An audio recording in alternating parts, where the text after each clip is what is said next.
First question is from Patrick Runs, Lifts, Eats.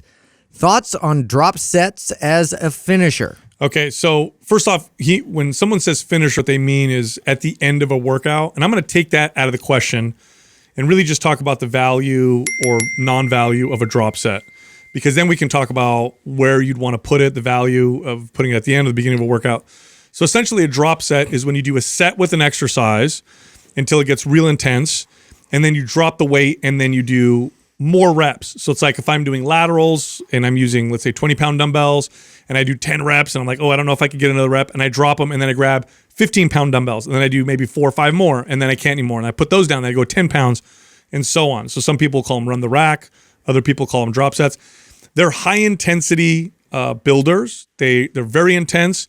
You get a good pump, easily abused. In other words, if you do these more than every once in a while, I think you'll overtrain. But I do like them as interrupters. I do like them as ways to kind of novel interrupt. stimulus that you can use to really just shake things up. I mean, I can't imagine like doing those for very long is going to produce that great of result and gains. It's just too intense.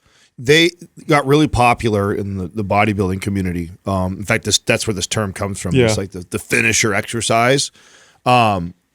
Where you can get in trouble, or where I speak from experience, where I could get into trouble when I was training kind of like this, is if I looked at my total, like let's say chest day, and then the last exercise I love to do, finisher, would be like cable flies, and I would do things like this, drop set and pump them out like crazy. And then if I were to like evaluate my programming, it'd be like, oh, I did incline bench press, and then I did flat dumbbell press, and then I came over and then I look at the time that I spent on all of it. It's like I was actually spending almost as a third of the time of my workout doing these finisher type exercises because the pump feels so amazing. And then I had to ask myself, like, as far as building quality muscle, am I better off doing that, 10 minutes of that, finisher exercise, pumping sets on this, cable fly, or would I have gotten more value from adding 1 to 2 more sets of the incline barbell press and the dumbbell press? And so I think that where you got to be careful is you start doing a lot of these finisher type exercises in your routine. And what it does is you just miss out on some of the bigger bang for your buck type of movements. And the other side is what you said too, is that you tend to overtax. It's like you didn't need to, it's like you already had a good solid 6 to 8 sets already of this chest exercise.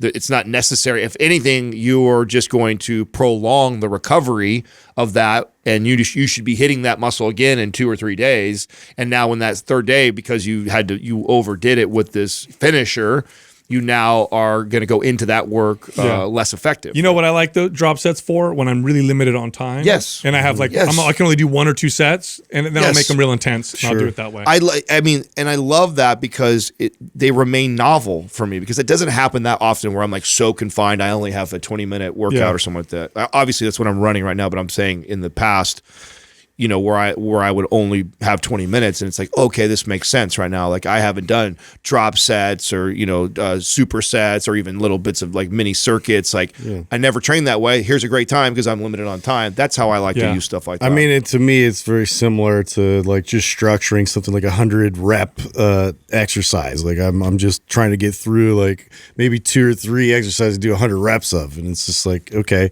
that shakes it up, but that's not something I'm going to apply all the time. Yeah, and I will say that exercises that lend themselves better to drop sets tend to be single joint. Doing a drop set with a compound lift, that really is going to fry your body. And some exercises I don't want to say never, almost never do a drop set would be like a deadlift. A barbell squat even would be iffy. You can do presses with drop sets, but I like the isolation exercises for drop sets because they're so fatigue based.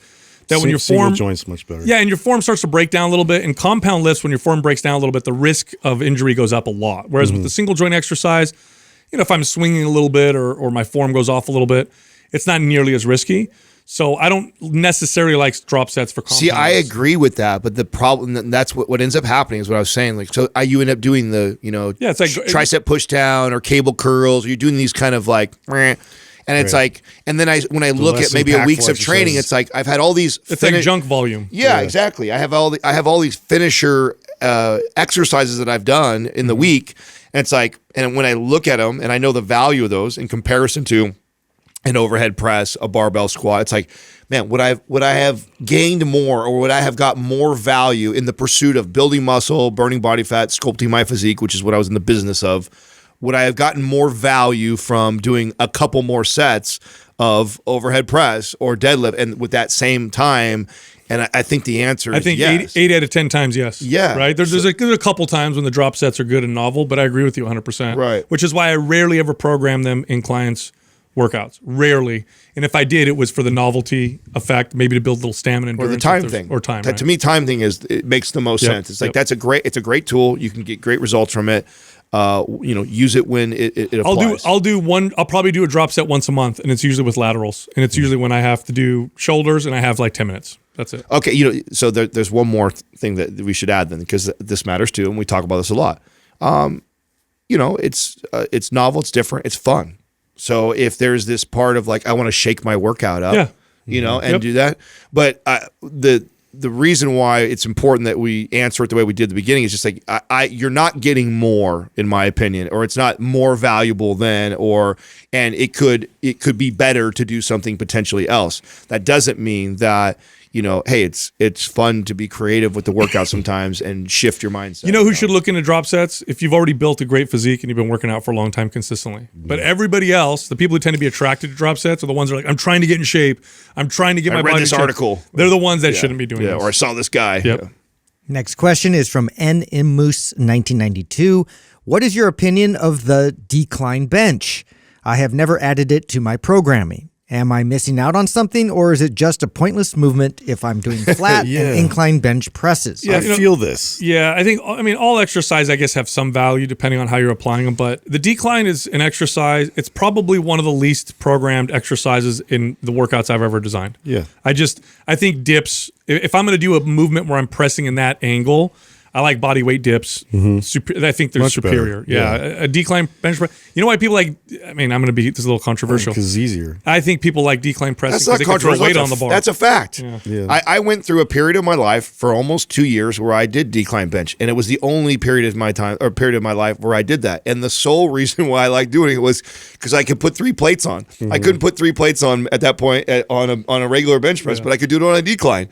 And so it was just to be able to lift more weight. And when I look back at like the results I got from it, the value that came, dips are way superior. You could do a weighted dip, so you could load that plenty fine too. So you could do a weighted body weight dip, and the range of motion that you get in that in comparison to a decline bench, you'll get all the same benefits as the decline bench press and more. And it's just funky. I've ever, because the gym I used to work out at had your flat bench, had your incline, then had the decline kind of all. And so you thought you had to hit it, one, and then the next, then the next. And I remember just working out like that forever and, minimal results. And really, I just never really felt like I was getting a whole lot out of the decline at all. Like it just felt like a weird exercise. I'm like, like getting blood rushing to my head, and then started to focus more on dips. And I had a lot more development as a result. It's one of the worst exercises too to fail at a lift. If you fail at a bench press and it's sitting on your chest, that could be a little scary unless you know how to. Oh my God. You that fail coming on down an towards your incline. neck. Oh yeah, dude. Like I've seen people, I had to run over and help somebody once because it was like rolling up and down towards his neck. I was like, oh shit, dude. Yeah. If I'm trying to target that part of my chest, I'm doing a cable fly or I'm doing dips. I just think that you get way more value. Plus, a regular bench press with good form is going to hit the lower chest already pretty well. So from an aesthetic standpoint, I don't see a huge value.